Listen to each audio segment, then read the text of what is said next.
food as medicine is not a new idea. The ancient Greek physician Hippocrates is commonly quoted as saying, "Let food be thy medicine, and medicine be thy food." Hippocrates is often called the father of modern medicine, even though he was born around 460 BC. But modern medical research confirms that certain foods can help cure, prevent, or even cause some diseases. That is the subject of a new book called Anti-Inflammation Cookbook by Amanda Hawes. Hawes is a professional cook. Before we talk about her book, let's first talk about inflammation. Inflammation is a natural response of our immune system. It is a condition in which a part of your body becomes red, swollen, and painful. Neil Bernard is an associate professor of medicine at George Washington University's medical school. When he explains how inflammation affects the human body, it sounds as if he is talking about a war zone. It's the body's way of attacking an invader. So if bacteria or viruses enter the body, inflammation is a way of knocking them out. Dr. Bernard also says that when inflammation becomes chronic, the body turns against its own tissue. He compares it again to war. He uses the term friendly fire. This is when a soldier accidentally fires upon his own troops. It's the biological equivalent of friendly fire. So, for example, in rheumatoid arthritis, the joints are inflamed, and that's not a bacterium that's being attacked, it's the lining of your own joints. So that's where inflammation becomes a problem. Rheumatoid arthritis was one of several conditions that Amanda Hawes suffered from. She went to an allergist to try to find out what was wrong with her body. An allergist is a doctor who is an expert in the treatment of allergies. And an allergy is a medical problem that causes someone to be sick after eating, touching, or breathing something that is harmless to most people. The allergist suggested that perhaps her health problems were caused by the food she was eating. Things like chronic heartburn and stomach pains and back problems. And it was an allergist who said to me one day, "Amanda, these are just all different forms of inflammation in your body. I think it's something that you're eating, and since you cook for a living, why don't you go and figure out what's going to make you feel great and share it with other people?" And that is what she did. She stopped eating some kinds of sugars and reduced the amount of caffeine she drank.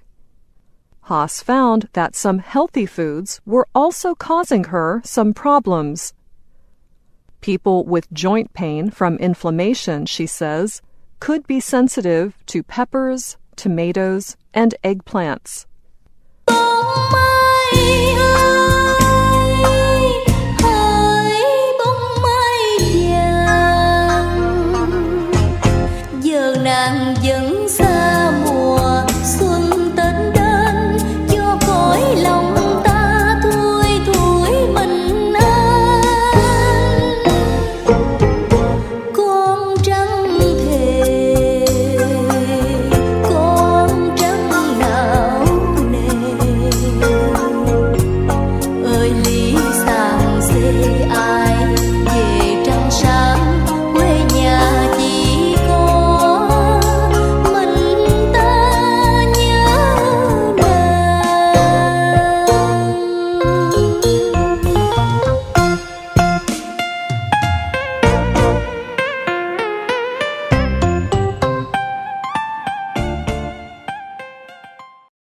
Hawes is a professional cook, so she started to look closely at the ingredients she often uses in her recipes. Things that we all probably know we shouldn't have too much of. Things like refined sugars, too much caffeine. You know, a lot of people, if you have joint and arthritic issues, you can be sensitive to peppers and eggplants and tomatoes. And I had so much to work with.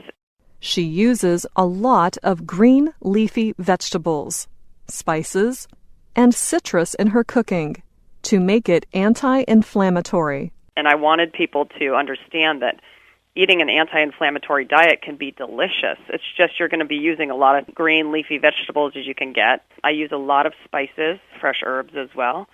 You'll see me use a lot of citrus and natural sweeteners like a little honey or maple syrup. You won't see me use a lot of refined sugar at all. In her anti-inflammation cookbook, Haas shares many of her vegan recipes, along with others that use animal protein.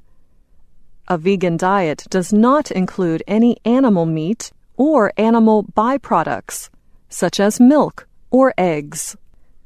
She explains that most people who are trying to eat an anti-inflammatory diet will not eat much animal protein. But she says that grass-fed beef has omega-3 and omega-6 fatty acids. Those are good for the body. I learned so much about grass-fed beef. So the thing that's so fascinating is that if cattle is grass-fed, the meat has a lot of the omega-3 and omega-6 fatty acids that we find in salmon and other oily fish that are so good for us. So most doctors would say 4-ounce portion or less. It can be a really great part of an anti-inflammatory diet. One of the author's favorite recipes in her book is her grandmother's country captain's chicken. The dish has lots of turmeric, a spice that is known for reducing inflammation in the body. She also uses black pepper in the recipe, but not just for flavor. Haas says the black pepper makes it easier for the body to use the turmeric. She calls this bioavailability. And one little thing to note that's interesting is that turmeric is well known for being very anti-inflammatory, but to increase the bioavailability of it, if you add black pepper, it actually becomes more effective. Haas even made sweets and desserts healthier by changing the fat she used. She explains that her chocolate coconut brownies use coconut oil instead of butter. Unrefined, pure coconut oil, she says, can help lower cholesterol levels. And the coconut oil gives the brownies what she calls the most incredible texture. They have coconut oil in them as the fat source. And, we thought coconut oil was bad for us, but that's because it was being so refined. And now we're finding out that good coconut oil can potentially lower our cholesterol. And so they're just these amazing brownies that have the most incredible texture with the coconut oil in them. Dr. Bernard says he is happy to see more people becoming aware of the importance of eating healthy, especially eating a more plant-based diet. We always favor a vegan diet, a plant-based diet. We want to emphasize some of these foods, such as the healthy nuts or seeds, and getting away from greasy stuff. And unfortunately, the medical world tends to rely on prescriptions, and we sometimes neglect things that can be more natural, safer, and in the long run, more effective. Cutting out foods that may be making you sick is one way to make that ancient advice, let food be your medicine, useful in your modern daily life. I'm Matteo.